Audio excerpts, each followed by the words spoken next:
Sosiaalinen media koskettaa jokaista ja kaikkia ikäryhmiä, mutta jokaisella ikäryhmällä on omat kokemuksensa. Mikä on sun nimi? Mari. Nea. Niina. Moi, mun nimi on Haubi.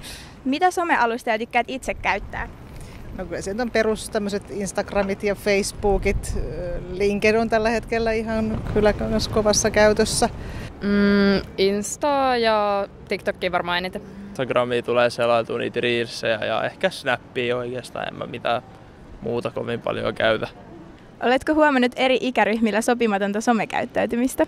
On todellakin. Joo, siis kaikilla ikäryhmillä käytännössä.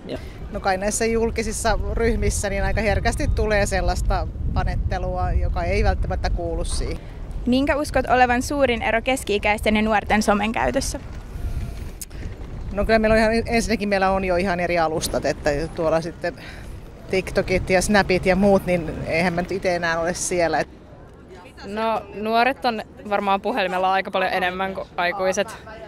No siis nuoret on jotenkin, nehän on kasvanut siihen somemaailmaan, eli ne on niinku somenatiiveja. Me keski-ikäiset ei olla somenatiiveja.